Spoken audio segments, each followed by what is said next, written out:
If you like this video, please click like, share it, subscribe, buttons down there. And if you want coaching with me in Nottingham or online, all the information is in the bio. Are you doing all right? So I've been practicing a bit recently, going all right, looking forward to the new season. And this week I'm going to post a little practice routine that you may have seen before, but I'm just explaining why it helps and how you can play the shot, and you'll be a monster scorer, because we all want to be, isn't it? Check this out.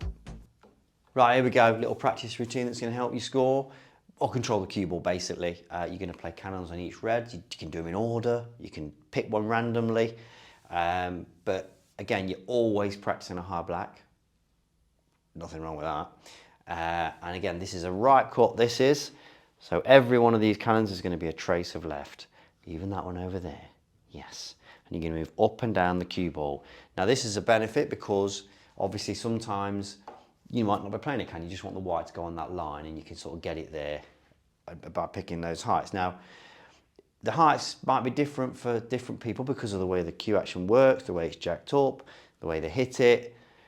But again, this is why we need to have a consistent cue action that can repeat, because if you're always chopping and changing, you cannot predict exactly how it's going to react when you're hitting a certain spot. Because like I've said in like my post, not many people are ramrod straight cue action cueists. Not a lot of people don't hit where they're actually addressing. And again, if you've got something you can repeat, you can work with that. Unless it's too bad. If it's too off the, if you can't repeat it, no good. But a lot of people can, more than you'd think.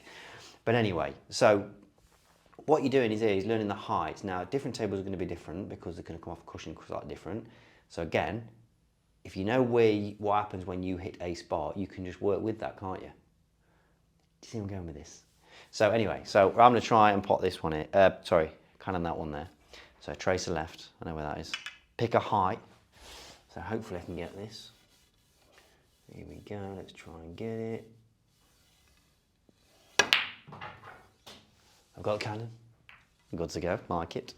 So I'm getting black.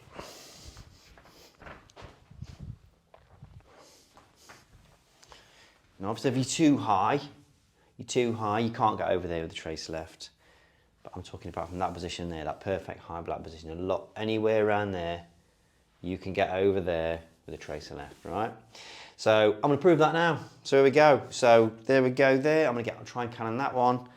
Now I'm just going to go higher. Right.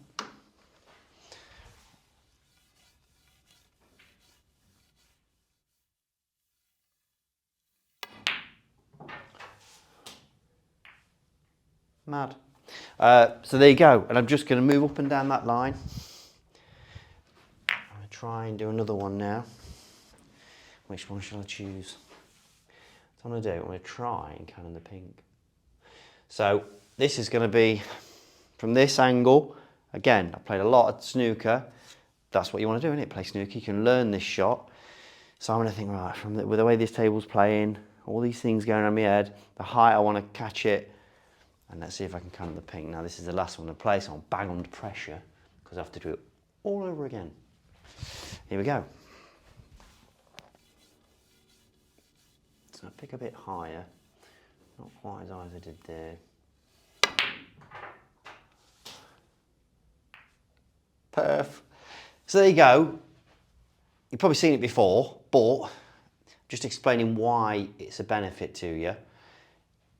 You're just learning those heights, and you can play so many shots with just that little bit aside and get the white moving. If you ever book in with me, I show you all this. Like, do you know what I mean? It's not snake oil. It's how the game's played, right? How good proper players play it. But anyway, we are where we are. So it's a good little practice routine, or whatever level you're playing. If you're making like 40s, 30s, 40s, it's a shot that this eye black is going to come up a lot. So it's a benefit that you sort of try and learn these little parts of the cue ball where you need to hit, and that's the game. You can try and pot daft long blues if you want all day, but bit of a snooze fest, isn't it? This is where the game is. This is where you make your breaks, make your highest breaks. This is what we all want. We want the 100, buzzing. So yeah, give it a go. Give it a practice. You do it from the other side as well, obviously. And yeah, you'll help you control the cue ball. Perf. So there you go. A little practice routine. It's good for most levels, and you're just learning where to hit the cue ball and what happens. It's really important to know what happens when you hit a spot on the cue ball, how it reacts when you hit it, because like I say, you can have somebody holding your hand and telling you got to hit there, but I might have to hit a different spot to you because of the way my cue action works. And again, bang that drum out, getting something you can repeat is so important. And then when you get on a table that's not playing the same, you can then adjust, higher or lower or whatever, because you know what reaction you get. That's how professionals do it, and it's the same for amateurs. I mean, this thing about it's different for amateurs and pros. No, it's a different level, of course it is, but the game's the same, and we're learning as professionals what happens when we hit a spot. So it's worth you just trying to do that and then working with your cue action when it repeats. It's more fun. Try it. See you soon.